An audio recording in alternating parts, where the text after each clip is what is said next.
Bismillahirrahmanirrahim. Assalamualaikum warahmatullahi wabarakatuh. Alhamdulillahirabbil alamin. Wa bihi nasta'in wa ala umuri dunya waddin. Wa sallallahu wasallam ala nabiyyina Muhammadin wa ala alihi wa ashabihi wa man tabi'ahum bi ihsanin ila yaumiddin. Amma ba'd. Pertama-tama marilah kita memuja dan memuji syukur kepada Allah Subhanahu wa taala karena atas rahmat serta karunia-Nya lah pada siang hari ini kita dapat berkumpul kembali untuk melanjutkan kajian sesi yang kedua. Alhamdulillah kita telah selesai melaksanakan acara sholat zuhur, kemudian makan bersama dan istirahat sebentar, dan sekarang kita lanjut ke sesi acara yang berikutnya, yaitu kajian yang akan disampaikan oleh Fadilatul Ustadz Ahmad Faiz hafizahullah ta'ala. Dan kepada Fadilatul Ustadz, waktu dan tempat kami persilakan. Falyatafadhal masykur wa ma'jur.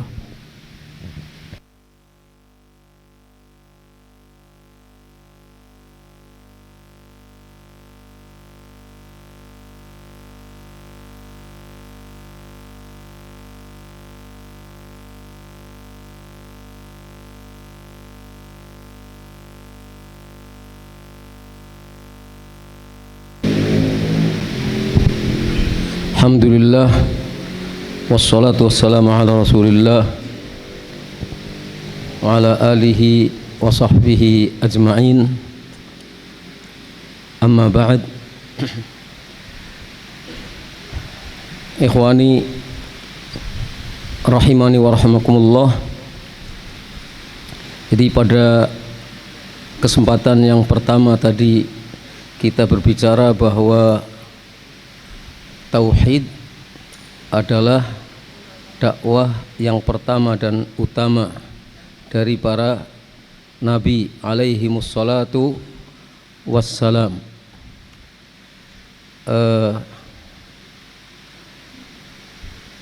Terkait dengan masalah ini kita tidak boleh lepas fokus dalam masalah tauhid. Apapun yang kita lakukan, kegiatan apa saja yang kita laksanakan, termasuk ketika kita mengadakan kajian-kajian, pembelajaran-pembelajaran, termasuk ketika kita melakukan dakwah atau amar ma'ruf nahi mungkar, maka fokus utama kita adalah tauhid. Karena tauhid itu sesuatu yang karena itulah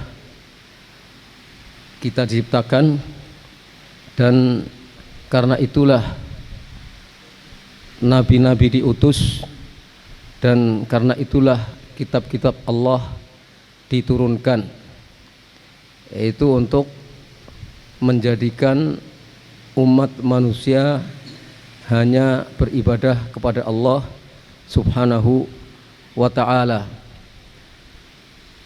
Ini kita berbicara di duat atau umum? Umum ya. Kalau umum kita lanjutkan yang tadi aja kalau gitu. Beberapa hal yang terkait dengan masalah yang ingin kita sebutkan tadi artinya tidak terkait dengan masalah dakwah. Tentang dakwah yang ada di Pati. Mungkin nanti kan pengantarnya sekitar 15 menitan aja, Tat. Habis itu nanti biar teman-teman yang lain mengajukan pertanyaan seperti itu. Iya, maksudnya kan ini kita berbicara di hadapan dai. Siap. Dai ya. Bukan, Tat. Secara umum mungkin Ustaz. Ya, Dakwah di Pati secara umum.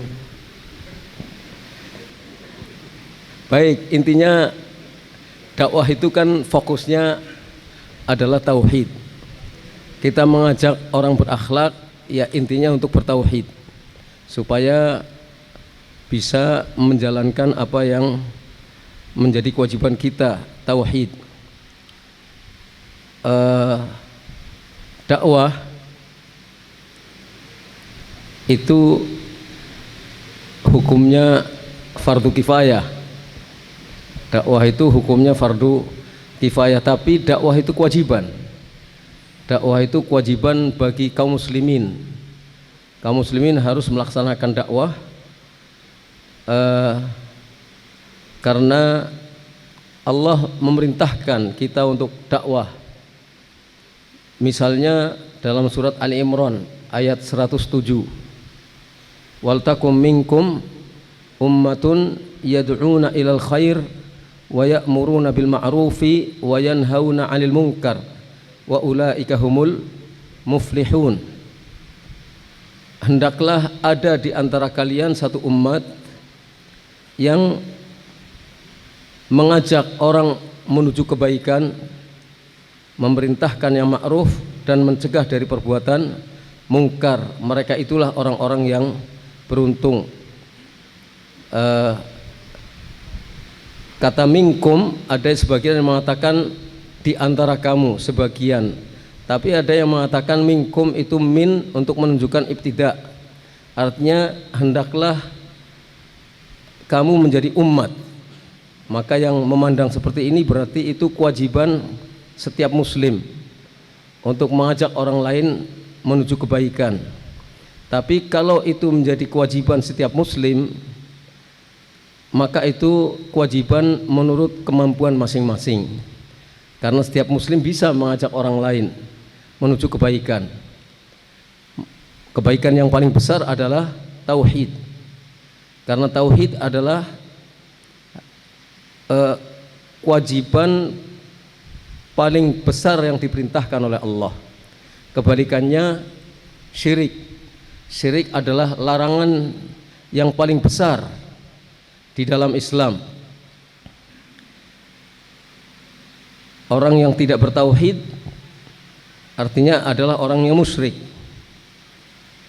Dan kalau kita ingin bertauhid, berarti kita harus membersihkan diri kita dari segenap unsur kemusyrikan.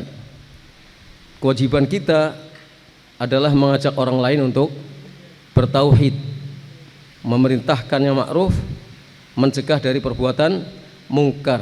Ini salah satu dalil yang menunjukkan bahwa dakwah itu wajib. Amar ma'ruf nahi mungkar itu wajib. Tinggal apakah nanti fardu ain atau fardu kifayah. Dalil yang lain adalah surat An-Nahl ayat 125. Ud'u ila sabili rabbika bil hikmati wal mau'izatil hasanah wajadilhum billati hiya ahsan. Ud'u, ajaklah menuju jalan Rabbmu. Kata ud'u ini fi'il amar menunjukkan wajib. Ud'u kepada siapa? Terbuka di sini, tidak disebutkan maf'ul bihinya. Menunjukkan bahwa dakwah ini umum kepada siapa saja. Kepada yang tidak mukmin, yang tidak muslim, kepada yang muslim, dan kepada semuanya. Ud'u kemana? Ila sabili rabbik, menuju jalan Rabbmu, bukan menuju jalan pribadi, bukan menuju jalan kelompok, bukan menuju jalan organisasi, bukan menuju jalan fanatisme golongan, tapi ila sabili rabbik, menuju jalan Rabbmu, bil hikmah, dengan cara hikmah, wal mau'izatil hasanah, dengan nasihat-nasihat yang baik, dan wajadilhum, jidallah mereka, lakukan jidal terhadap mereka, billati hiya ahsan, dengan cara yang baik.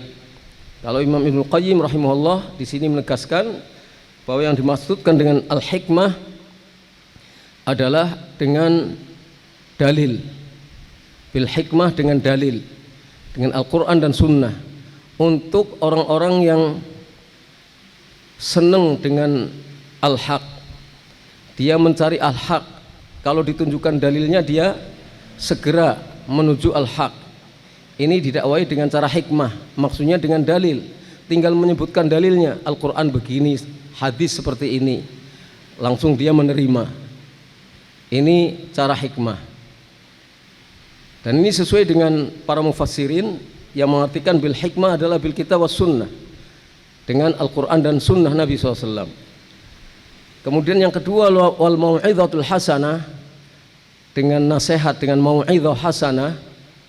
Ini bagi orang yang lalai, tapi kalau diingatkan dia kembali, tidak ngeyel. Artinya dia lalai melakukan kemaksiatan, melakukan hal-hal yang tidak pada tempatnya, tapi ketika diingatkan dengan dalil dia segera kembali. Maka ini yang disebut dengan mau'izah hasanah. Mau'izah hasanah terdiri dari unsur tabsyir dan tanzir, memberikan kabar gembira, iming-iming hal-hal yang menyenangkan, misalnya pahala, sorga dan seterusnya.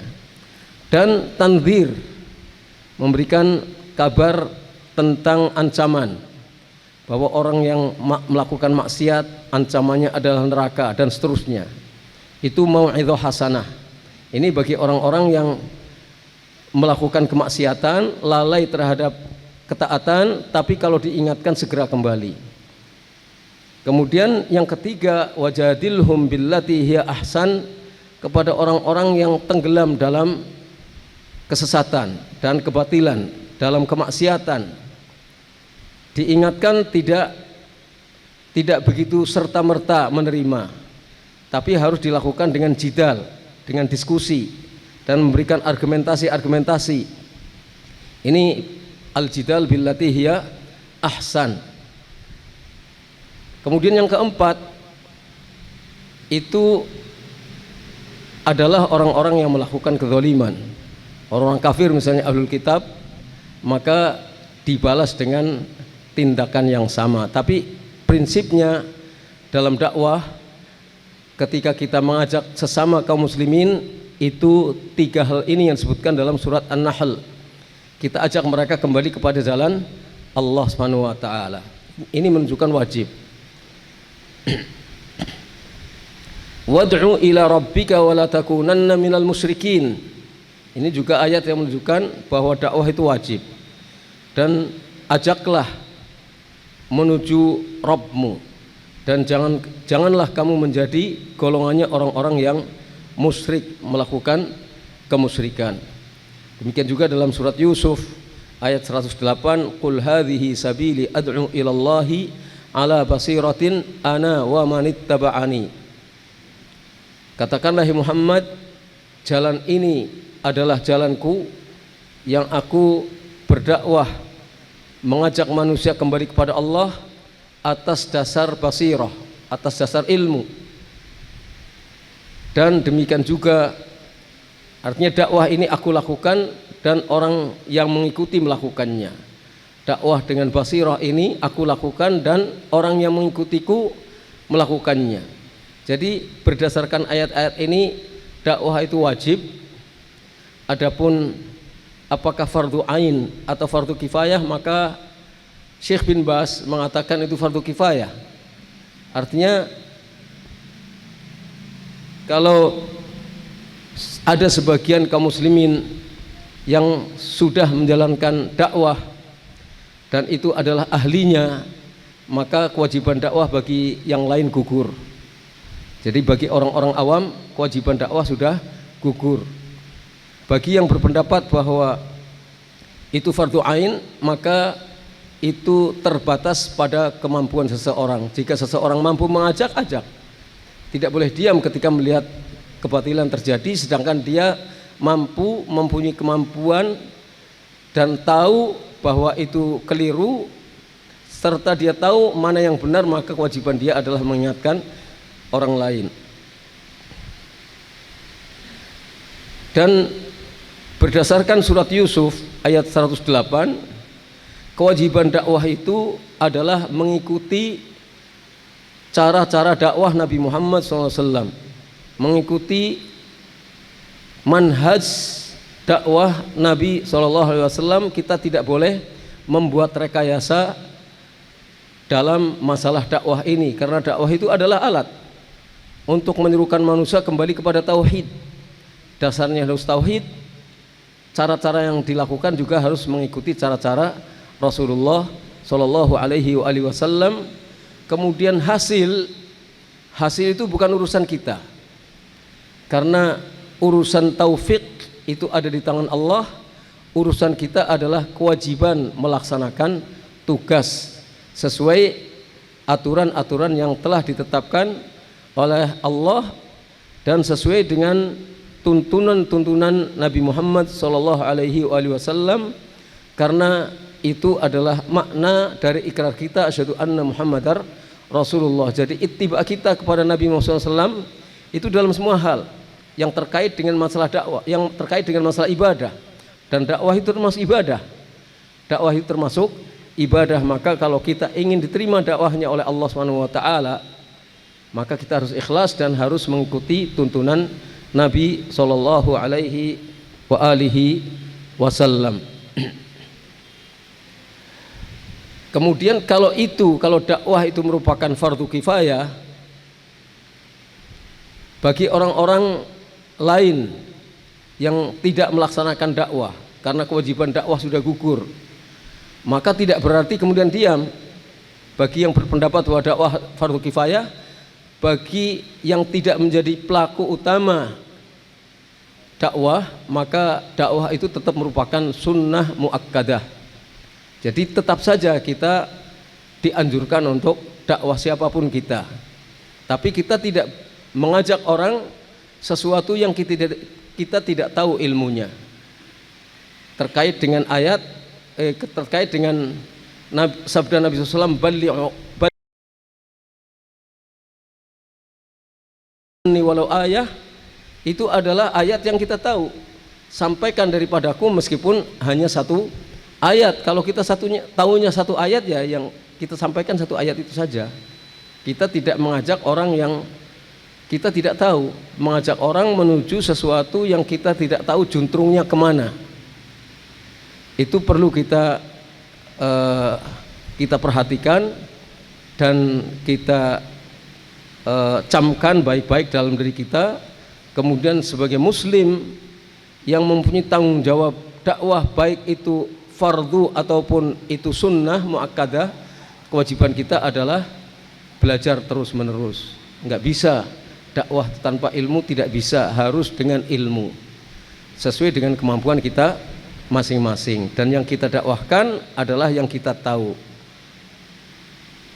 Jadi itu yang bisa saya sampaikan.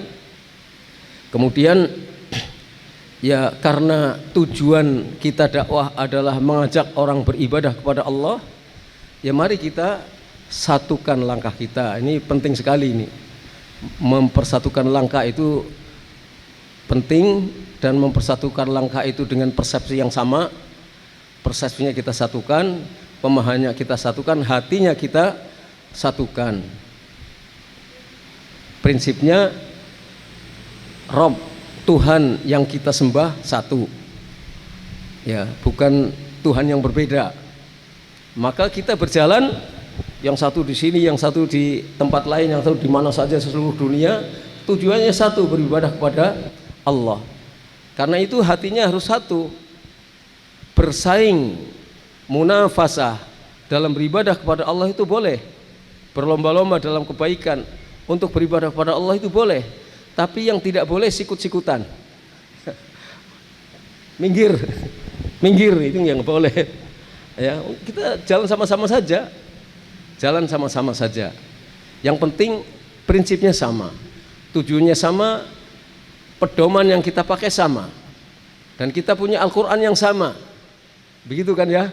Yang kita baca dari surat Al-Fatihah sampai An-Nas itu sama, bunyinya sama. Ya gitu, kitabnya sama. Maka kita harus bisa memahami Al-Quran dan hadis dengan pemahaman, dengan pedoman pemahaman yang sama, insya Allah nanti akan sama. Kemudian Nabi kita juga sama, mengajarkan sesuatu yang sama kepada kita semuanya. Kita semuanya di bawah panji Nabi Muhammad SAW. Udah itu, Allah, Tuhan kita yang kita sembah satu. Al-Quran kita satu, Nabi kita satu. Nabi menyampaikan hadis-hadisnya. Tinggal bagaimana memahami Al-Quran dan Sunnah, sudah ada pedomannya, itu mengikuti pemahaman as-salafus salih ridwanullah alaihim ajmain. Jadi yang perlu kita perhatikan, satu, niat. Yang kedua, tata cara kita dalam beragama. Yang ketiga, tata cara kita di dalam mencari mata pencaharian. Hadis innamal a'malu binniyat, untuk nata hati. Terus hadis man ahdatsa fi amrina hadza ma laysa minhu fahuwa rad, untuk nata keberagamaan kita supaya mengikuti Nabi SAW. Terus hadis innal halal bayyin wal haram bayyin wa bainahuma umurun mustabihat, itu adalah hadis yang halal sudah jelas, yang haram jelas. Di antara halal dan haram itu ada perkara yang banyak orang tidak tahu, itu perkara-perkara mutasyabihat, yang subhat. Lah, ini terkait dengan halal haram. Maka mata pencaharian kita harus yang jelas-jelas yang haram. Harus jelas-jelas yang halal. Halal zatnya, halal tata caranya. Yang haram jelas-jelas haramnya, zatnya kita tinggalkan. Cara-cara yang haram kita tinggalkan. Kemudian yang kita belum tahu, kita cari tahu. Kalau tetap tidak tahu, lebih baik kita tinggalkan. Kita ini hukumnya boleh apa enggak? Kalau masih boleh enggak, udah lebih baik kita tinggalkan. Karena Nabi memberikan petunjuk. Famanittaqas syubuhat faqad istabra'a li dinihi wa 'irdihi. Barang siapa yang takut terhadap syubhat, menghindari syubhat, berarti dia telah menghormati agamanya dan menghormati harga dirinya. Kehormatan dirinya dihormati. Jadi 3 hadis ini kita pakai untuk menjalankan kehidupan ini dalam beragama kepada Allah, dalam menjalankan kehidupan ini, supaya kita satu. Kalau niatnya sama-sama ikhlas karena Allah, kan sudah, kan satu tujuan kita. Jalan yang kita tempuh juga sama, maka kita satu. Sudah, kita saling tolong menolong, ta'awun 'alal birri wat taqwa, dan tidak ta'awun 'alal itsmi wal 'udwan. Sedikit lagi. Jadi kita kalau berkumpul harus untuk ta'awun 'alal birri wat taqwa. Kalau berkumpulnya kita tidak untuk 'alal birri wat taqwa, mendingan tidak usah berkumpul. 2 orang yang bertemu itu harus ta'awun 'alal birri wat taqwa. Kalau kira-kira tidak bisa untuk ta'awun 'alal birri wat taqwa dan malah ta'awun 'alal itsmi wal 'udwan, mendingan tidak ketemu. Tapi kita harus ketemu. Harus ketemu, itu masalahnya itu. Harus ketemu. Enggak mungkin kita menghindar. Kan al-mu'min alladzi yukhatilun nas wa yasbir ala adahum khairun minal mu'min alladzi la yukhalitun nas. Mukmin yang bergaul dengan orang banyak lalu sabar dengan gangguan mereka, itu lebih baik daripada mukmin yang tidak mempergauli manusia dan tidak sabar atas gangguan mereka. Ini petunjuk Nabi SAW. Jadi mudah-mudahan ini memberikan dorongan semangat kepada kita bahwa PR kita banyak, bahwa kita punya tugas yang sangat mulia, berdakwah, mengajak orang lain, minimal diri kita sendiri bertahan dalam kemurnian dan keutuhan tauhid, keluarga kita juga dalam keutuhan dan kemurnian tauhid, kemudian terhindar dari kemusyrikan-kemusyrikan. Udah, yang lain-lain nggak usah terlalu jadi masalah besar bagi kita. Ini saja tauhid kita pertahankan dan kita ajak orang untuk bertauhid. Wallahu a'lam bishawab. Sallallahu ala nabiyina Muhammad wa ala alihi wasallam. Alhamdulillahirabbil alamin. Summa alhamdulillah. Kami ucapkan jazakumullah khairan kepada Fadilatul Ustaz Ahmad Faiz hafizahullah taala yang telah memberikan banyak pencerahan untuk kami semua. Semoga apa-apa yang antum sampaikan bisa kami genggam sebagai bekal kami menjalani kehidupan. Kemudian sesi berikutnya kami persilakan kepada para jamaah untuk bertanya kepada Ustaz, bisa melalui mic langsung atau lewat kertas. Waktu dan tempat kami persilakan.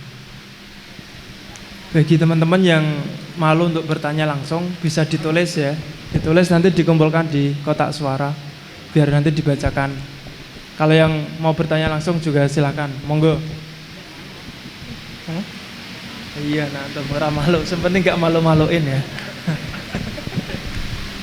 Monggo. Ini yang punya anak-anak karena dikeluarkan aja semua. Monggo Pak Deda. Pertanyaan bisa mengenai kajian yang tadi disampaikan Ustadz atau tentang permasalahan yang sedang antum-antum alami di kehidupan sehari-hari. Bismillahirrahmanirrahim. Assalamualaikum warahmatullahi wabarakatuh. Ustadz, kami meminta saran mungkin di Kabupaten Pati ini untuk dakwah manhaj salaf tidak sebesar dengan kota-kota lain. Tapi dengan adanya dakwah salaf ini, banyak orang tua akhirnya memasukkan anak-anak ke pondok pesantren. Banyak pondok pesantren ada di Imam Bukhari, ada di Al-Huwah dan lain-lainnya.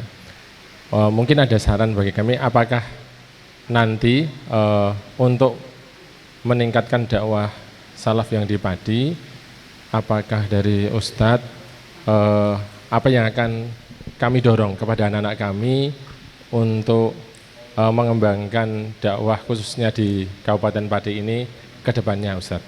Karena memang basic dari Kabupaten Pati ini lebih cenderung kepada salah satu ormas begitu yang besar, tapi kami sampai hari ini memang tidak ada bersinggungan ke sana, tapi dakwah salaf ini harus tetap berjalan dan dimengerti oleh banyak orang. Begitu Ustadz. Waalaikumsalam warahmatullahi wabarakatuh.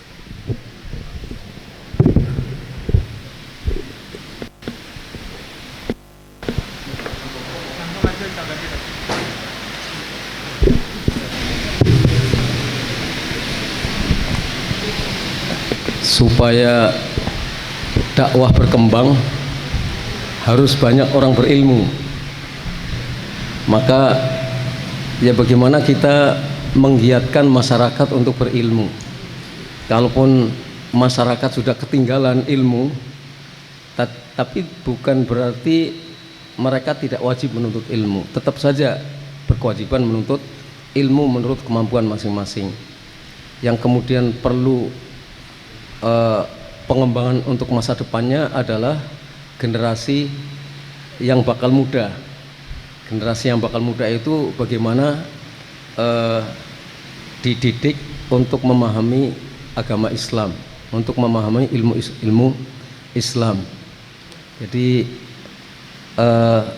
kita singkirkan satu pemahaman di banyak kalangan masyarakat bahwa ilmu yang perlu dikaji oleh kaum muslimin ilmu dunia itu yang perlu disingkirkan. Maksud saya disingkirkan itu bukan berarti tidak penting. Belajar ilmu agama ya penting, tapi yang paling penting adalah belajar ilmu agama. Kalau belajar ilmu dunia ada yang penting, tapi sepenting-pentingnya belajar ilmu dunia itu ya paling banter mungkin kalau boleh dikatakan wajib fardu kifayah saja, tidak ada yang fardu ain. Tapi kalau belajar agama banyak yang fardu ain. Belajar sholat fardu ain, belajar wudhu fardu ain, akidah fardu ain. Pokoknya yang setiap muslim yang tidak boleh untuk tidak mengerti maka itu hukumnya fardu ain. Maka janganlah belajar agama itu dipinggirkan. Kesan ini yang perlu disingkirkan dari hati masyarakat. Kesan bahwa belajar ilmu agama itu belajar ilmu nggak penting, ilmu pinggiran, hanya samben saja.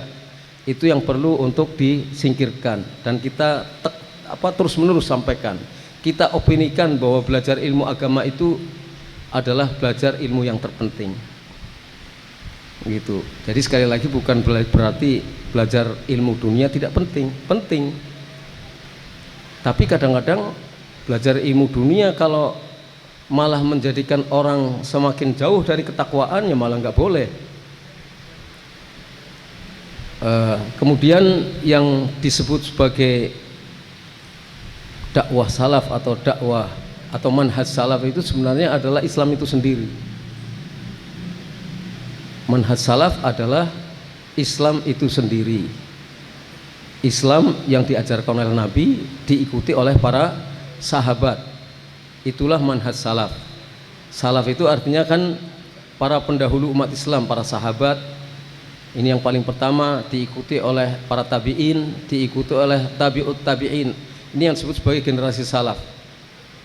Maka pemahaman sahabat terhadap Islam, yaitulah Islam sendiri, baik secara keilmuan maupun secara pengamalan.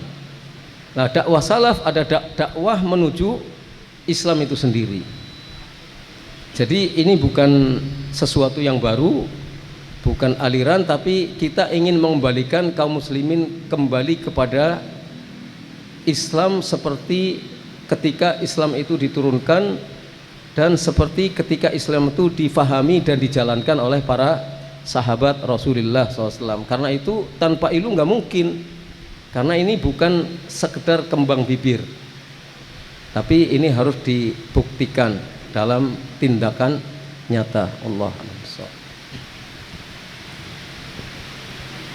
Pertanyaan berikutnya, silahkan para jamaah. Ya. Assalamualaikum Ustaz. Ana ingin bertanya soal sarana tadi Ustaz. Di Pati alhamdulillah kajian-kajian udah semarak di Pati kota sama di sini alhamdulillah.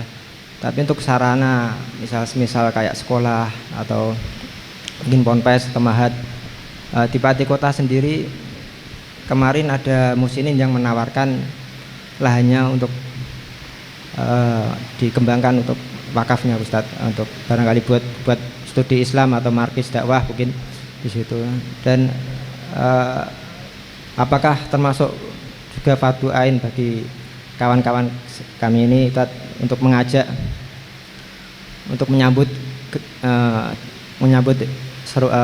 wakaf tersebut Ustadz, karena kekurangannya mungkin belum ada yang bisa memimpin kami dalam asatid atau ustadz yang bisa membuka lahan tempat di situ, karena kalau kita berjalan sendiri juga kita kurang anu. Dan kita sudah berkonsultasi untuk masing-masing, kami sudah berkonsultasi di antara ustadz kami. Ustadz ada yang silakan diteruskan atau silakan bisa dijalankan, atau ada juga yang mending jangan dulu gitu. Nah, itu baiknya gimana menengahi itu Ustadz? Soalnya itu kan kesempatan buat mungkin bisa jadi sekolahan atau mungkin masjid di situ Ustadz. Yang langsung ya,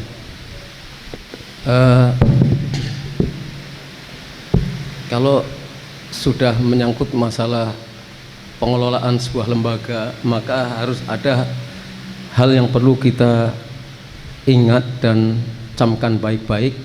Karena kalau kita berniat untuk melakukan satu kegiatan dalam satu lembaga, apakah itu pendidikan berbentuk sekolah atau pondok pesantren atau yang lainnya, itu tujuannya adalah untuk mengkader generasi muda paham tentang agama Islam. Maka dibutuhkan paling tidak SDM. SDM itu kalau ini arahnya adalah untuk pendidikan agama, berarti harus ada SDM yang menguasai bidang agama. Ilmu-ilmu syar'i harus ada, tidak mesti harus seluruhnya. Kalau mayoritas alhamdulillah, tapi paling tidak ada yang punya kemampuan untuk itu. Ini satu. Yang kedua, diperlukan perangkat lunak. Di samping perangkat keras diperlukan perangkat lunak. Artinya kesepakatan. Ini misalnya ada wakaf ya, wakaf ini diterima. Ini mau kita apakan? Itu harus ada kesepakatan yang jelas dari awal. Baik dari pihak yang mewakafkan maupun kita yang akan mengelola setelah kita sepakat dengan yang wakaf. Kesepakatannya apa terserah, tapi intinya kesepakatannya itu jangan sampai kemudian ketika kita sudah jalan ternyata berhenti di tengah jalan karena kesepakatan yang tidak jelas. Itu jadi harus ada kesepakatan dengan pihak yang wakaf.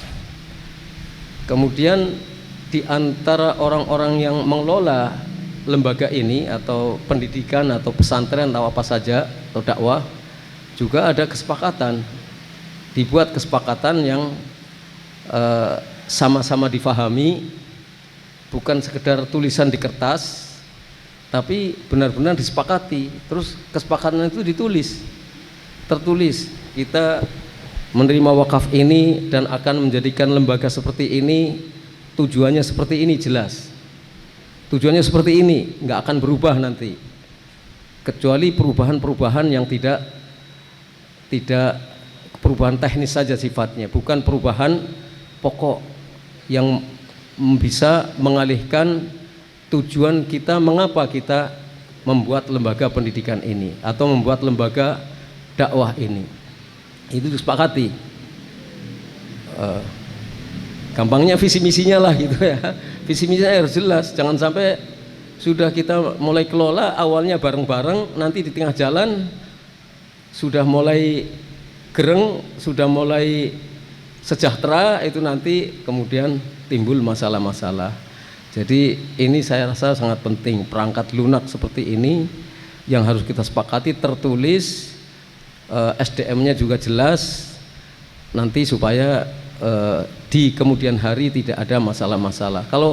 Kalau friksi itu ada saja lah ya, ada saja, tapi jangan sampai friksi semacam itu nanti mengemuka dan mengganggu.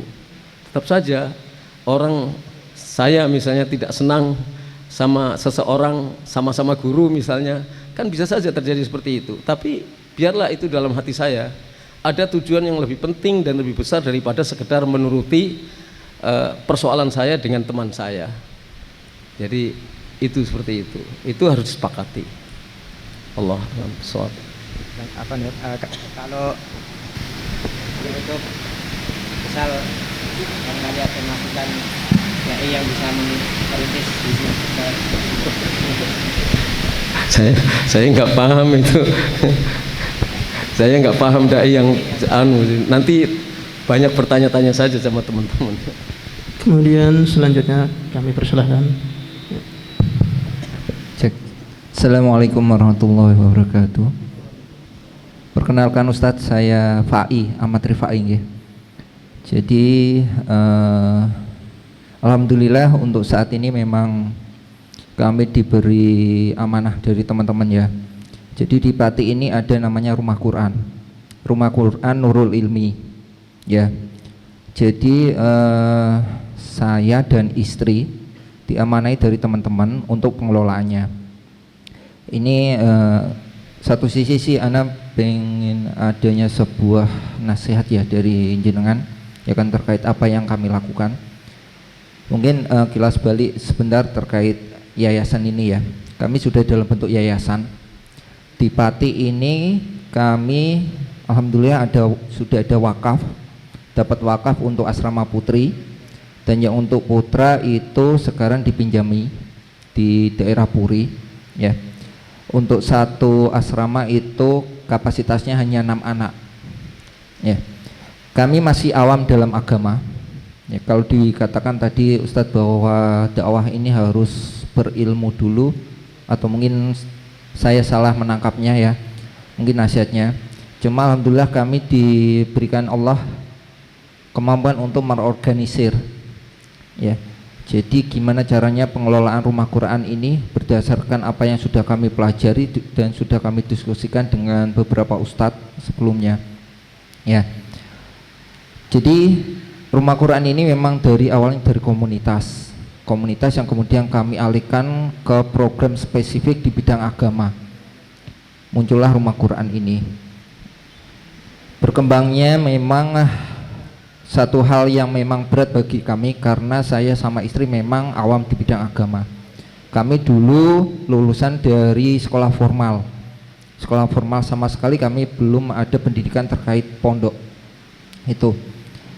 Terus kemudian ini kami beranikan karena memang ada tujuan kami memang dari awal di komunitas, yaitu membantu anak-anak adik-adik kita yang kurang mampu untuk dari sisi pendidikan.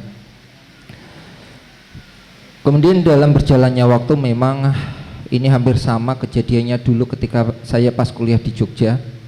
Ya.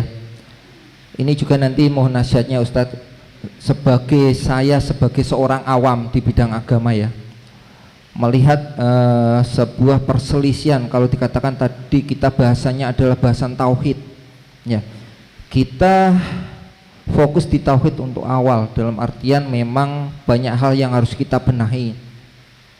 Cuma memang berjalannya waktu, kalau kita dulu, kalau saya sendiri dulu melihat, saya kuliah di UII, yang di belakang saya ada sebuah pondok besar dipimpin oleh Ustadz Jafar gitu ya. Kami melihat di situ memang sepertinya memang kalau saya kondisikan hampir sama dengan keadaan yang sekarang ini. Ustadz tadi mengatakan bahwa hanya satu Allah, ya kan? Kita beribadahnya kepada Allah. Al-Quran kita satu, Nabi kita satu. Kita tujuannya kalau katakan tauhid, berarti kita ke arahnya memang ke arah sana. Kita dengan tujuan apa? Surganya Allah, kayak gitu kan. Cuma memang yang kami pahami dulu, sejalannya waktu ini ada sebuah permasalahan yang dikatakan bahwa dulu ada sebuah organisasi besar yang di situ akhirnya pecah karena ada perbedaan pendapat. Akhirnya ada sebuah organisasi lagi yang di situ juga ujung-ujungnya pecah lagi. Kami sebagai orang awam pun bingung melihat ini. Sebenarnya kalau dikatakan bahwa kita hanya menyembah kepada Allah, Al-Quran kita satu, Nabi kita satu, ya kan? Berarti memang kita arahnya seharusnya ke sana gitu. Cuma kenapa ada perbedaan ataupun perselisihan yang terjadi? Ujung-ujungnya apa? Kalau kita katakan kita mau ke sana sama-sama, enggak. Kita ke sana itu sendiri-sendiri. Bisa dikatakan bahwa ini juga kondisi yang sekarang bisa dikatakan seperti itu juga. Kayak gitu. Apakah dakwah ini yang memang Allah takdirkan memang seperti ini? Kalau kita katakan kita mau ke Jogja, ada yang lewat Solo, ada yang lewat Semarang, atau mungkin pesawat terbang dulu ke Jakarta baru ke Jogja, atau gimana? Ini mohon sarannya. Terus kemudian itu yang pertama Ustadz. Jadi intinya sih, kalau tadi Ustadz mengatakan sebagai seorang alim atau seorang ulama ya, atau sekarang seorang Ustadz mungkin akan memahami itu sebagai ini sebuah perbedaan gitu kan, dan ini tujuan kita sama gitu kan. Cuma kami sebagai orang awam jadi bingung seperti itu.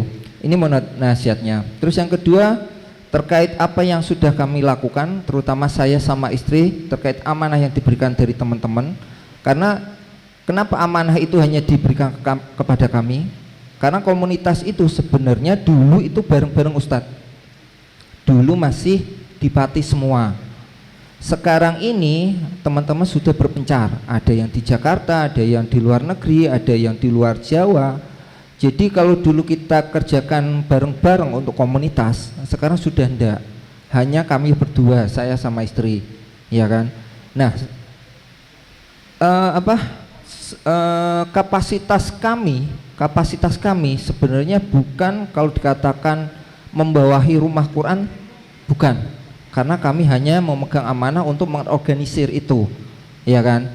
Nah di sisi lain memang dari sisi pengetahuan kami nggak banyak, ya kan, cuma dari awal memang sudah kami koordinasikan dengan beberapa ustadz terkait program yang jalan ini. Ini kami juga mohon nasihatnya dari Ustadz, ya kan, apakah ini memang benar yang kami lakukan, ya kan, atau memang ini ada perlu yang diperbaiki atau seperti apa? Karena sebagai informasi juga di awal yayasan ini kami berdiri, itu kami sudah pernah melayangkan ke Pondok Bukhari Solo. Kami ingin adanya sebuah apa ya, kalau dikatakan apakah bisa kami menginduk di sana, karena secara keilmuan kami masih sangat kurang. Kalau dikatakan sebenarnya program kami hanya tahfiz. Tahfiz itu yang kami targetkan, ya kan. Cuma kami juga nggak bisa mengesampingkan hal lain, terutama apa, akidah dari anak-anak yang istilahnya anak-anak sukami seperti itu. Nggih, cuma memang dari Bukhari dulu yang kami layangkan emailnya belum bisa untuk apa ya istilahnya, kami menjadi apa ya, mereka menjadi, atau kami bisa menghidup ke mereka untuk istilahnya apa ya, paling enggak kami punya panutan yang lebih jelas, role yang jelas seperti itu loh, untuk sebuah pondok itu seperti apa, atau sebuah asrama lah, kalau kami kan lebih kecil lingkupnya kan, seperti itu Ustaz. Mohon sarannya. Jazakallahu khairan. Assalamualaikum warahmatullahi wabarakatuh. Ya, kalau untuk rumah tahfidz seperti yang tadi diceritakan, pertama yang menurut saya harus atau perlu untuk dilakukan adalah banyak berkomunikasi dengan teman-teman yang ada di Pati. Itu komunikasi itu menjadi jalan untuk supaya permasalahan-permasalahan itu kalau kita punya kendala nanti bisa sama-sama dibicarakan dan dipecahkan. Yang kedua, rumah tahfidz itu tingkatnya apa? SMP, SMA, SMP. Jadi dari SD terus SMP, SMP, setara SMP. Jadi lulusan SD sampai kelas 3, setara kelas 3 itu sudah lepas dari kami. Seperti itu. Jadi kita hanya pengasuhan ke anak-anak hanya dalam jangka waktu 3 tahun. Hafal berapa? Hafal berapa? Target kami per tahun 5 juz mungkin. Alhamdulillah memang kemarin sudah ada yang lulus 15 sama 17 mungkin. Ya. Ya, artinya kan sudah ada tenaga untuk mengelola tahfidzul Quran, sehingga itu ya memang kalau kita mendirikan rumah Quran ya harus ada yang tenaga yang bisa mengampu hafalan Al-Quran. Itu yang kedua, intinya tekanannya kepada itu. Kalau saya boleh menyarankan, itu jangan sekedar hafalan saja, karena umur segitu kan nanti masuk SMA ya, masuk SMA mereka di situ tentu sambil sekolah, ya sambil sekolah, baik SMP formal ataupun non formal. Kita ikutnya di Klaten. Kenapa? Ikutnya di Klaten. PKBM-nya. PKBM ya, artinya ikut PKBM. Iya. Ya, artinya kan ada PKBM nanti lanjut ke SMA. Kita punya tanggung jawab moral di situ, bahwa ketika mereka hafalan Al-Quran nanti tingkat lanjutannya adalah tingkat lanjutan yang kira-kira mereka tidak luntur dalam beragama. Artinya hafalannya tetap, kemudian juga tidak kemudian menjadi orang yang hafal Al-Quran tapi tidak paham Islam. Maka perlu dicarikan guru yang memang bisa mengajarkan ilmu agama, terutama masalah akidah, supaya ketika mereka lulus, ya ini upaya kita, karena taufik itu tidak di tangan kita, tapi kita punya tanggung jawab moral untuk mendidik santri yang ada di bawah tanggung jawab kita, untuk ketika lulus kita sudah laksanakan tugas itu, paham tentang tauhid misalnya, maka kita carikan guru yang mengajarkan khusus masalah tauhid atau masalah prinsip-prinsip ajaran Islam. Itu menurut saya seperti itu. Adapun yang lain-lain tentang manhaj salaf itu sebenarnya kan Islam itu sendiri ya. Ketika kaum muslimin banyak, kan juga timbul perpecahan-perpecahan di dalam Islam. Nah, ketika orang-orang mengaku bermanhaj salaf, itu kalau orang-orang yang benar-benar bermanhaj salafi, insya Allah tidak pecah. Insya Allah tidak pecah. Kalau ada perbedaan pendapat, ya perbedaan pendapat. Tapi kalau terjadi perpecahan, pasti ada yang salah. Pasti ada yang salah. Makanya bagaimana caranya kita tetap istiqomah di dalam memahami manhaj salaf. Ya, jadi manhaj salaf itu adalah Islam itu sendiri. Bagaimana akidah yang benar, bagaimana pemahaman terhadap Al-Quran dan Sunnah yang benar itu. Terus selanjutnya masalah hati. Masalah hati yang terkadang awalnya itu perbedaan yang ada sebenarnya perbedaan yang yang boleh. Asalnya perbedaan pendapat yang mungkin itu hanya istihadiyah, fiqhiyah. Tapi karena masalah hati, akhirnya meremen kemana-mana, ke masalah-masalah yang prinsip, sehingga terjadi persoalan-persoalan. Dan ini ya karena manhaj itu sebenarnya, manhaj salaf itu sebenarnya Islam itu sendiri, ya sudah dari dulu terjadi perselisihan seperti ini. Jadi upaya kita adalah mengikuti sunnah Nabi SAW. Kemudian pesan-pesan yang ada dalam hadis innamal a'malu binniyat kita terapkan pada diri kita. Pada diri kita dulu. Kemudian kita ajak orang lain untuk ikhlas niatnya. Nanti persoalan-persoalan yang muncul terkait dengan perbedaan pendapat, kadang-kadang perbedaan pendapat itu muncul karena beda pengelolaan sebuah lembaga pendidikan. Tapi bisa meremen ke hal yang lebih besar. Ya, jadi tapi mungkin ada masalah-masalah perbedaan yang mendasar yang susah untuk diketemukan. Jadi persoalan ini sebenarnya persoalan biasa saja. Maksudnya biasa sudah terjadi sejak zaman dahulu. Tinggal kita bagaimana prinsipnya supaya kita jangan menyimpang, itu aja.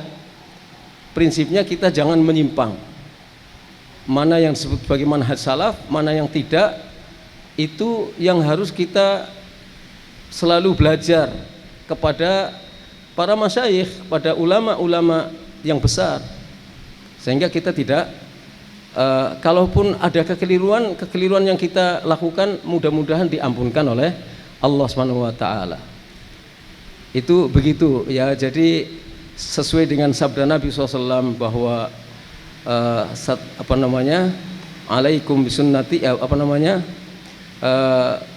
wa may ya'as minkum fasayara ikhtilafan katsira, itu kan sudah dinaskan oleh Nabi. Dan itu semenjak Nabi wafat,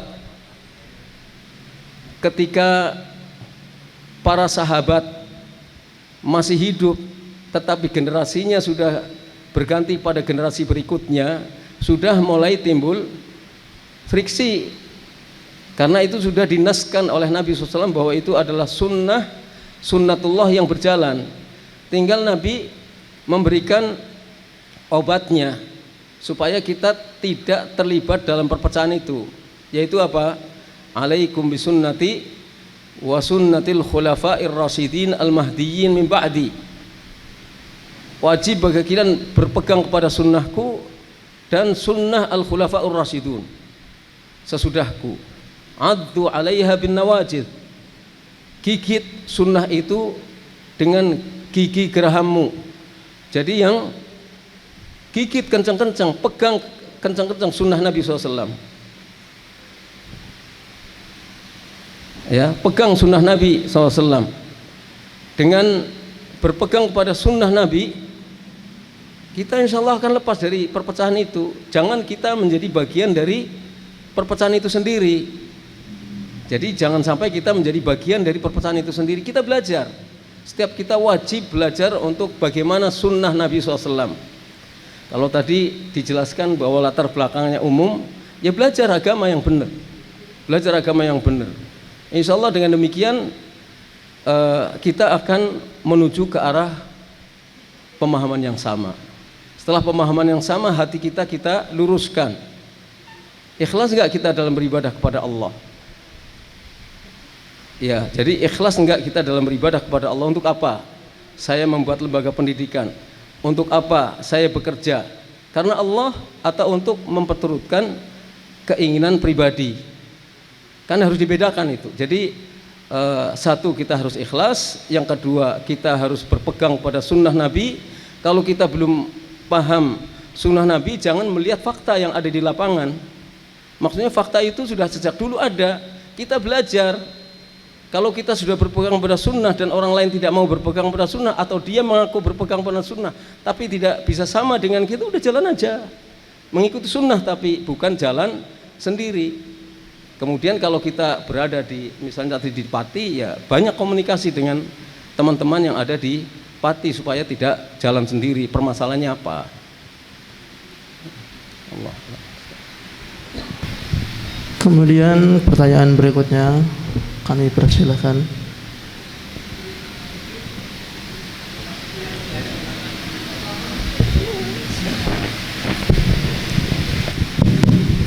Assalamualaikum warahmatullahi wabarakatuh. Langsung saja Pak Ustadz, kami mewakili teman-teman dari Salah Padi. Kita dulu punya pengalaman di Pondok Ukwah Sukoharjo. Di sini pasti masih ada teman-teman di sini yang dulu sowan di Pak Aris Sugiantoro, yaitu di Pondok Sukoharjo, Pak. Tujuan kami di sini bertemu Pak Aris Sugiantoro yaitu menanyakan masalah bagaimana kiat-kiatnya memajukan dakwah salaf di Pati. Intinya gitu. Saran dari Pak Aris Sugiantoro mengatakan beliau pengalaman teman-teman beliau di salaf, kalau mau mengadakan kajian atau mengadakan persatuan salaf, beliau menyarankan supaya membuat masjid dahulu. Dia menyarankan membuat masjid dahulu untuk pertemuan kita-kita atau kawan-kawan kita yang tidak mungkin kembali ke desa-desa untuk sholat di masjid umum. Apakah itu benar? Jadi kalau mau mengadakan ukhuwah Islamiyah salaf di Pati, dia menyarankan supaya ada membuat masjid dahulu. Karena beliau berpengalaman seperti itu. Akhirnya kita sepakat ya ada rencana seperti itu, tapi alhamdulillah belum terlaksana sampai sekarang. Tapi mohon kita berdoa pada kawan-kawan supaya apakah saran Pak Sugiantoro itu betul. Kalau betul memang ya masuk akal ya. Karena kami dulu Pak, kami adalah mantan dari orang hijau ya. Saya nggak mungkin sholat di orang atau di masjid-masjid yang notabene seperti itu. Kita maunya masjid yang notabene salaf di Pati. Contoh saja ada jamaah yang kemarin Ramadan itu sholat di musola saja nggak mau, karena maunya di masjid.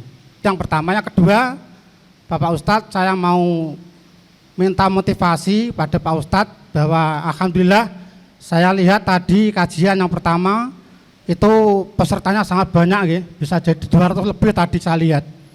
Saya sayangkan di sini mungkin Pati sawah itu sudah mengenal masalah sunnah. Itu yang datang sekian, yang belum datang bisa jadi banyak itu. Saran saya atau motivasi Pak Ustadz, saya teman-teman itu ada sekolah di Pak Muin, tapi sekolahnya itu hanya SD, belum ada SMP, mungkin SMA. Kalau kita punya anak di SD, nanti kalau lulus itu kita bingung Pak, sekolahnya di kini barteng mriki ya, apa SMP negeri sanawi mungkin lah, akidahnya beda. Maka kita minta motivasi Pak Ustadz bagaimana caranya Pati ini punya SMP. Tapi di dekatan Pak Ustadz bahwa Pati mungkin SDM-nya belum memadai mungkin ya. Belum SDM untuk pengajar belum memadai. Maka dari itu mohon subsidi dari Bukhari tahun depan Pati punya SMP untuk mengelola SD yang ada di Pamuin ini bisa jadi menyeluruhkan yang terdekat. Karena kita maklumi ya para teman-teman, sekolah di Bukhari di Ukwah itu mahal Pak. Nggih mboten. Biaya mahal nek tilik larang ya. Nek raga mobil dhewe rombongan larang. Nu sewu niki. Sebab kula 5 tahun di Ukwah Pak.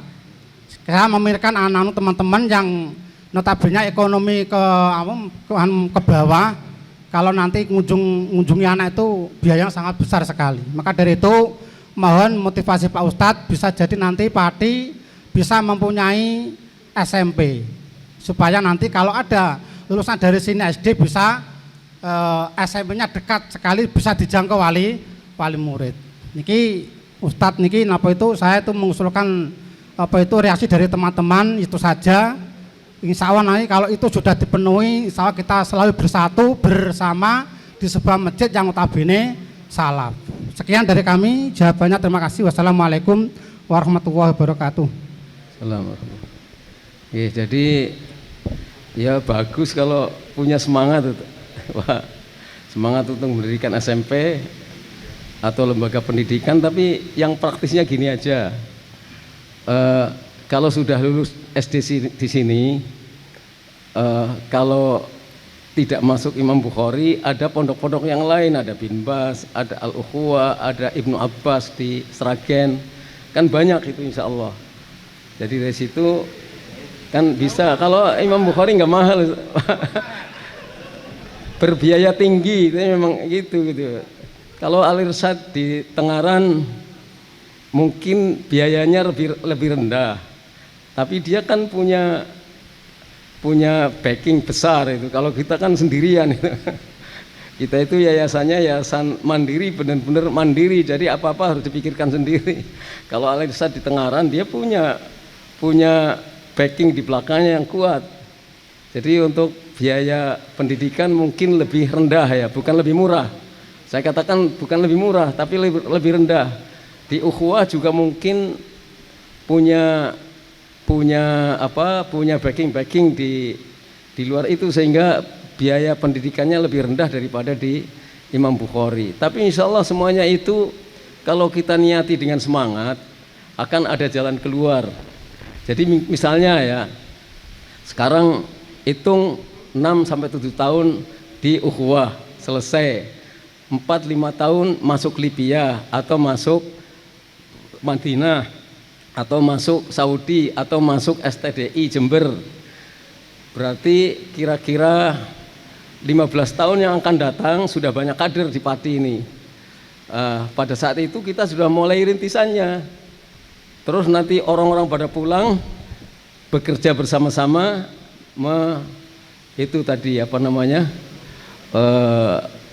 menyengkuyung ya berdirinya lembaga pendidikan.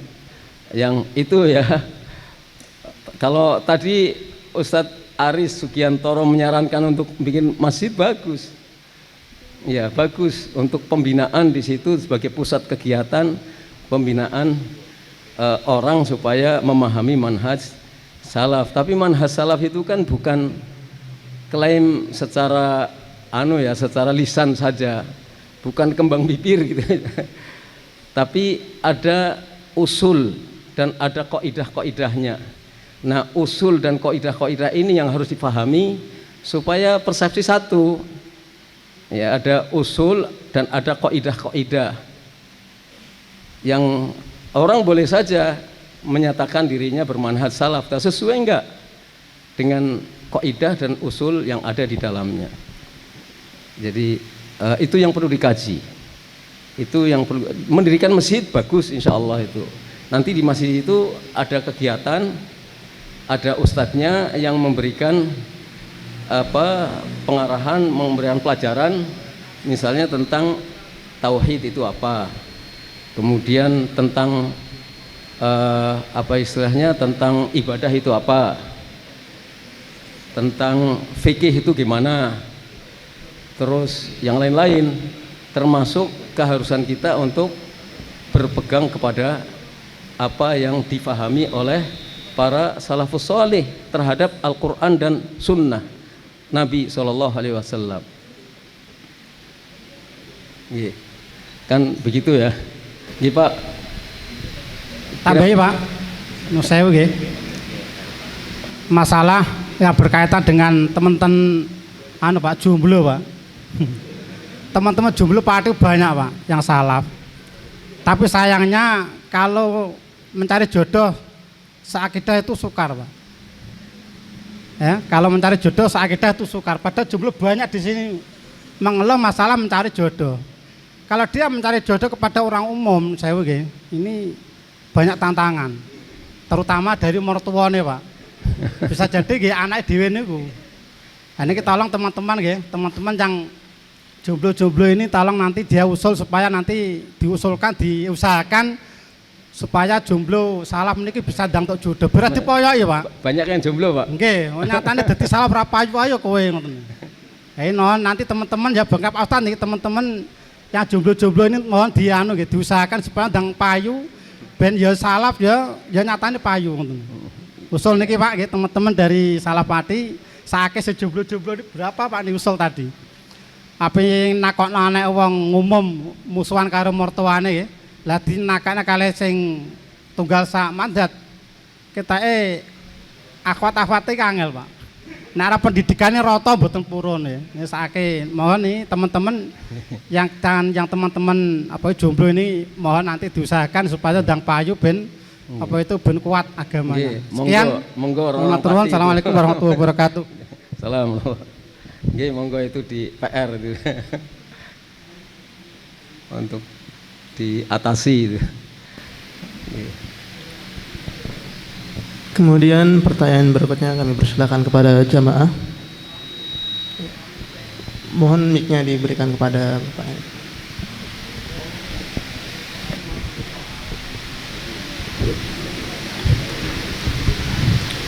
Assalamualaikum warahmatullahi wabarakatuh.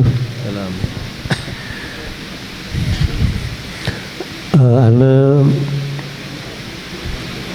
mendengar pembicaraan tadi, Ustadz. Saya itu hampir mungkin mengenai perjalanan hidup saya hijrah ini. Mulai dari tadi memerlukan generasi salaf, kan perlu pendidikan Ustaz.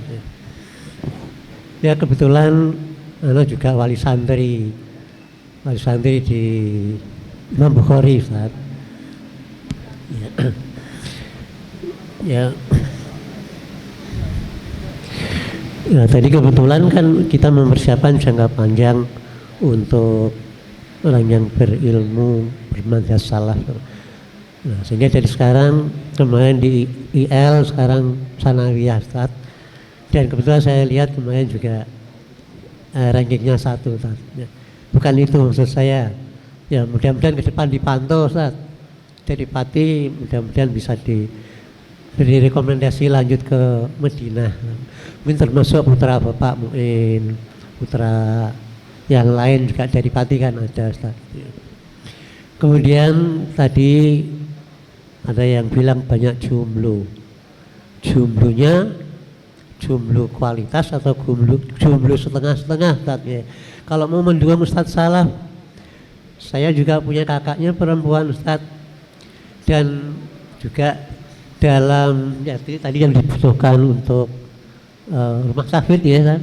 Kebetulan dia juga di rumah sakit di Jogja menyelesaikan jurusan PAUD dan kemudian juga sudah wisuda tahfidz, tapi bukan andalan itu.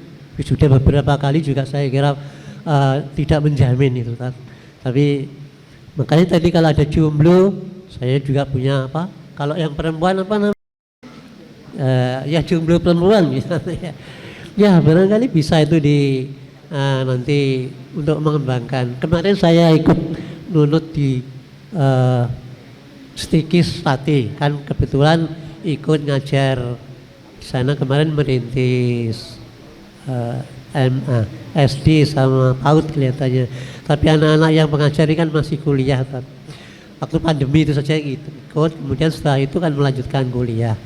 Nah itu barangkali nanti bisa dikoordinasi sama Pak Pur. Saya kemarin nitip putra saya, anak saya yang perempuan sama Pak Pur. Mudah-mudahan nanti setelah selesai ya silakanlah nanti kita sama-sama mengembangkan salaf di hati begitu. Kemudian soal biaya mahal di Bukhari tidak mahal kok, tapi tidak murah. Kalau pensiunan pas Ustaz. Ya itu tergantung niat, tergantung niat. Nah, terima kasih Ustaz. Sekian dari saya. Assalamualaikum warahmatullahi wabarakatuh.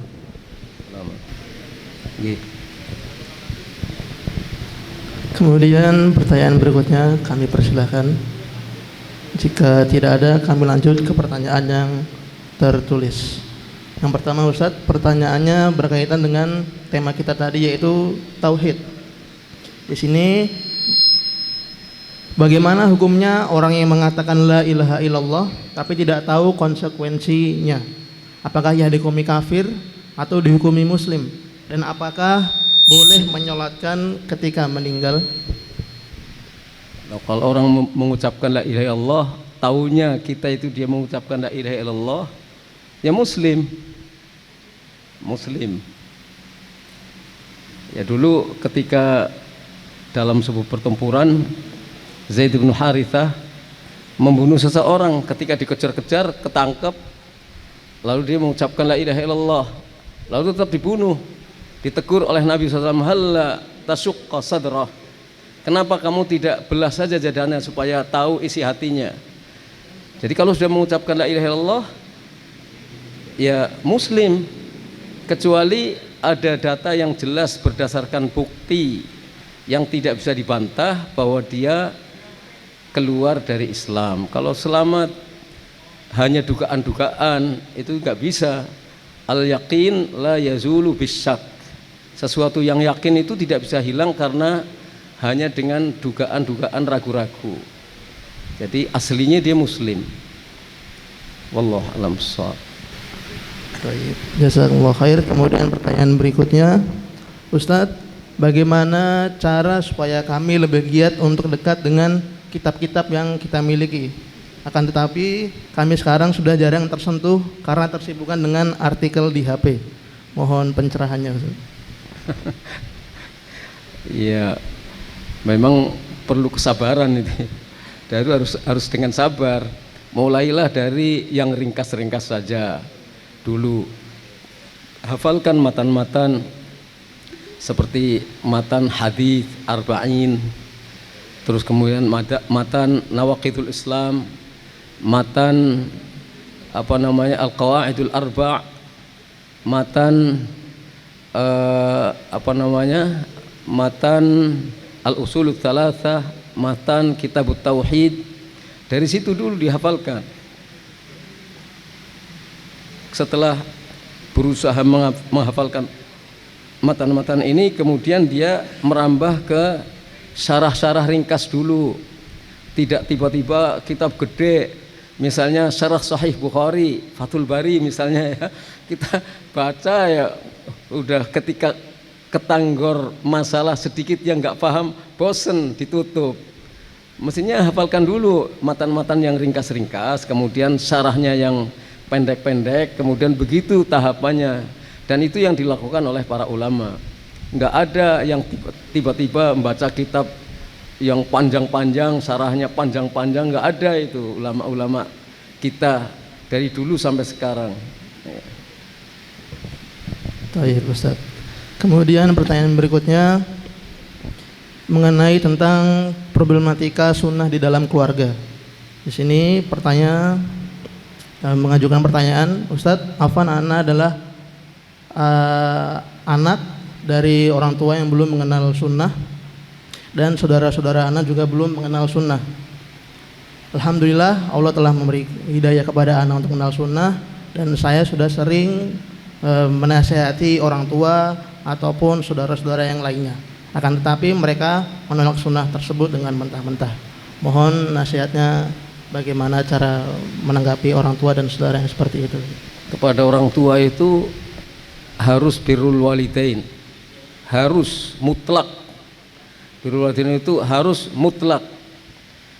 Ya, wa qadha rabbuka alla ta'budu illa iyyah wa bil walidaini ihsana. Dan hendaknya berbuat ihsan kepada kedua orang tua dengan seihsan-ihsannya. Ihsan kepada kedua orang tua itu tidak hanya tidak membantah, tidak hanya berbicaranya datar-datar saja kepada orang tua, tetapi dia berusaha untuk membantu apa yang diperlukan oleh orang tua. Selama itu yang adalah hal-hal yang tidak bertentangan dengan syariat, lakukan. Bahkan sebelum diminta oleh orang tua.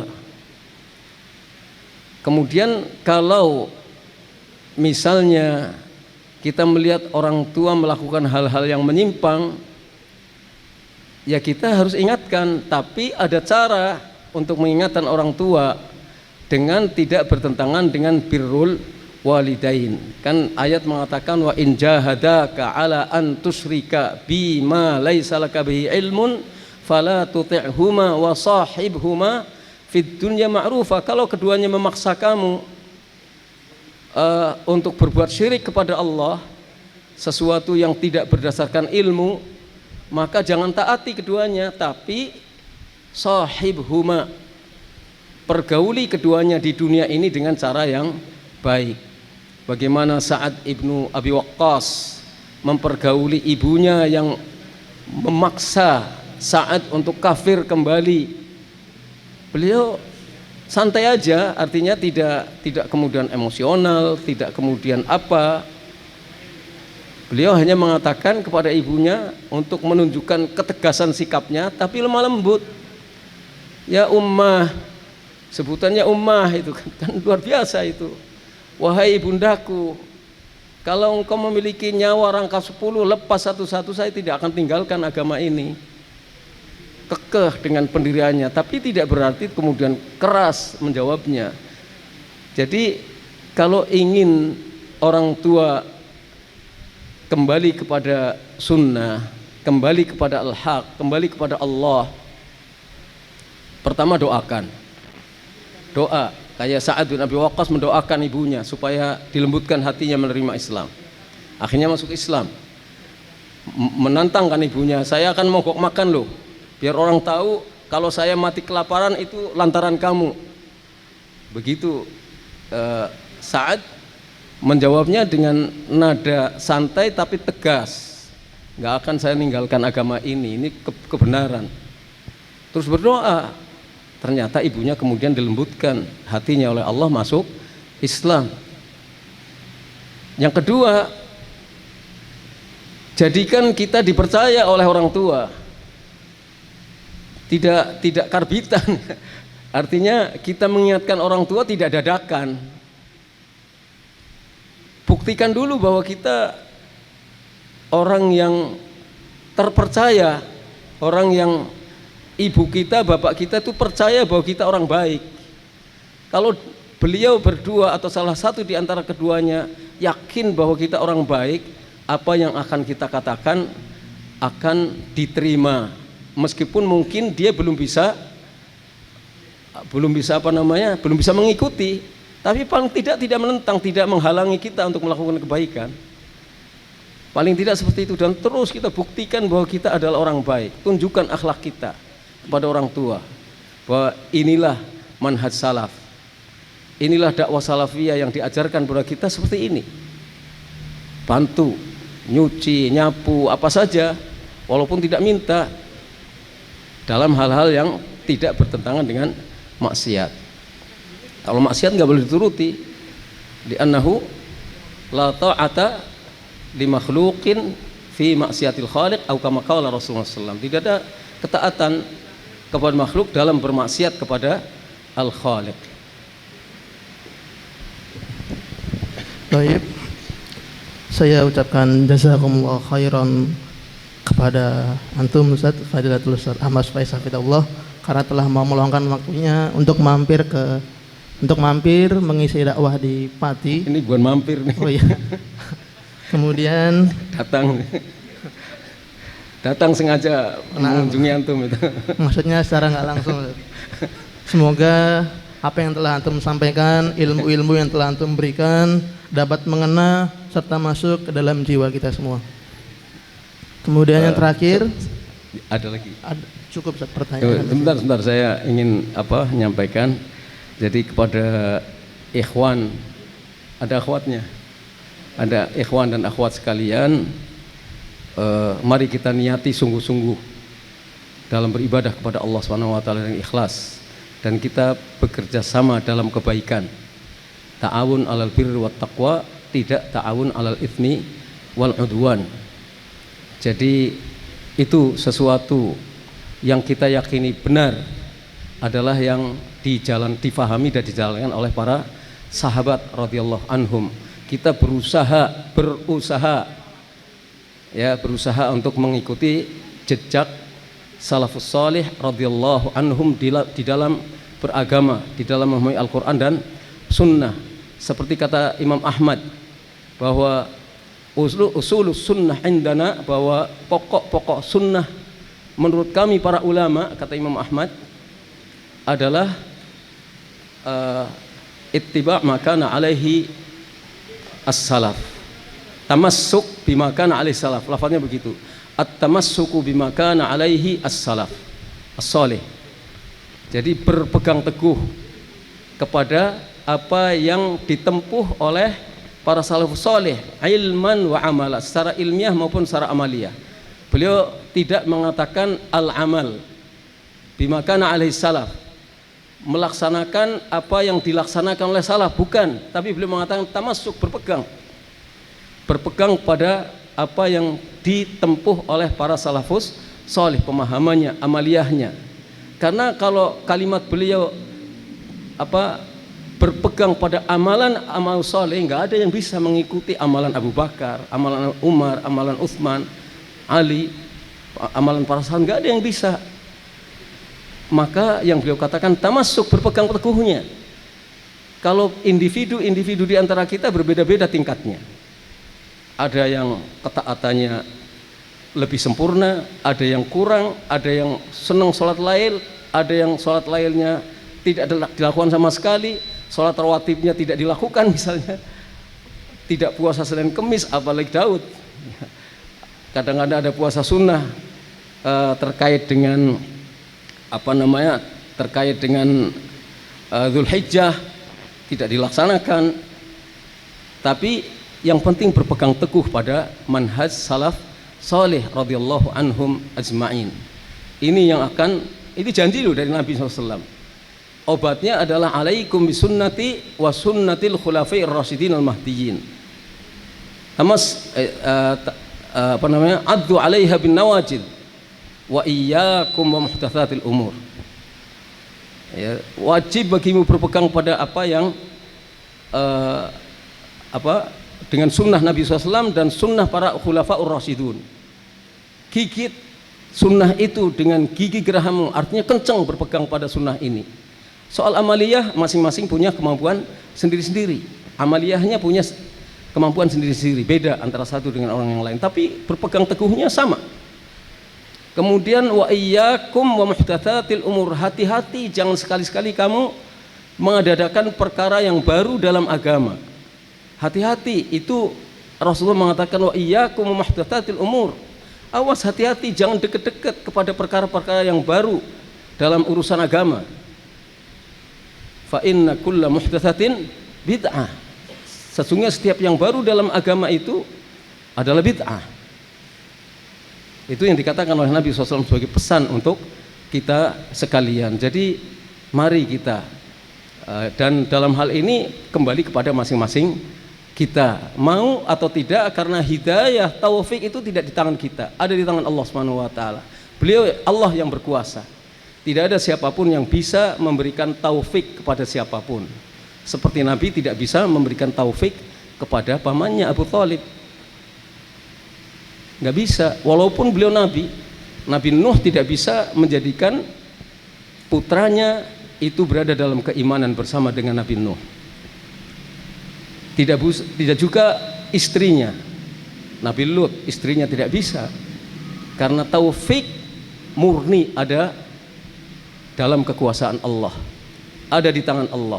Kita hanya menjalankan apa yang diperintahkan oleh Allah. Kita hanya menjadi penerus perjuangan dari apa yang sudah dimulai oleh para sahabat Nabi, diteruskan oleh tabi'in, para a'immah sampai nanti hari kiamat. Kita hanya berusaha. Kita katakan sekali lagi, berusaha bukan berarti kita sudah, ya, kita sedang berusaha sekuat apa yang ada pada kita. Begitu.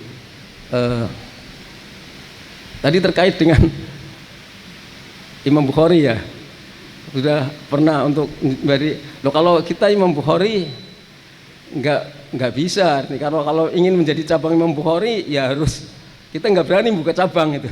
Atau misalnya berada di bawah bimbingan Imam Bukhari langsung ya mestinya biasa saja lah, itu biasa saja. Maksudnya kalau kita suruh membantu, kalau itu dalam batas kemampuan kita, insya Allah kita akan bantu menurut kemampuan kita, bukan yang di luar kemampuan kita, karena kita untuk ngurusi yang di Solo saja udah pusing gitu ya. Udah pusing, apalagi kemudian di tempat lain, nanti belum tentu akan sama manhaj dirosinya. Manhaj dirosi itu apa? Kurikulumnya belum tentu sama, terus tujuannya, visi misinya belum tentu sama. Itu kan menjadi tanggung jawab berat kalau misalnya kita mengiyakan. Tapi kalau kita suruh membantu siapa saja yang memang layak untuk dibantu, insya Allah sebatas kemampuan yang ada kita akan berusaha untuk membantu. Ya begitu. Jadi di luar struktur tuh. Menurut kemampuan ya, menurut kemampuan. Yang di luar kemampuan nggak bisa. Tapi juga ketika ada kerjasama kita disuruh membantu misalnya ya, kemudian jangan dicatut namanya. Ini sudah di bawah bimbingan Imam Bukhari. Ya bukan kita hanya sekedar membantu kok. Bukan itu. Jadi dalam hal-hal tertentu saja, mungkin tidak dalam semua hal. Wallahu a'lam bishawab. Jazakumullah khairan, dan mohon maaf apabila ada hal-hal yang tidak berkenan di hati antum semuanya, tapi kita menginginkan kaum muslimin itu bersatu di bawah sunnah Nabi sallallahu alaihi wasallam. Manhaj salaf itu adalah manhaj yang hak. Ya, jadi manhaj salaf adalah manhaj yang hak, karena manhaj itu adalah metodologi di dalam memahami Al-Quran dan sunnah. Kita pelajari dan kita kaji, serta kita terus gali, dan kita berusaha memahamkan orang lain untuk mengikuti manhaj ini. Wallahu a'lam bishawab. Nas'alullah ayyuwaffiqana wa iyyakum, wa sallallahu ala nabiyyina Muhammad wa ala alihi wa sahbihi ajma'in. Assalamualaikum warahmatullahi wabarakatuh. Waalaikumsalam warahmatullahi wabarakatuh. Jazakumullah khairan atas nasihat yang telah antum berikan dan tambahan wasiat di akhir acara. Kemudian yang terakhir, kita masuk ke acara terakhir, ini penutup. Semoga setiap detik duduknya kita di majelis pada hari ini menjadi keberkahan untuk kita semua. Dan saya selaku MC dan mewakili panitia yang bertugas menyampaikan mohon maaf yang sebesar-besarnya manakala terjadi kesalahan baik dalam perkataan maupun perbuatan. Akhirul kalam, semoga dari kajian kita dan duduknya kita di majelis pada hari ini kita mendapatkan baik manfaat, baik itu untuk dunia dan untuk di akhirat. Amin ya rabbal alamin. Subhanakallahumma bihamdika asyhadu an la ilaha illa anta astaghfiruka wa atubu ilaik. Assalamualaikum warahmatullahi wabarakatuh.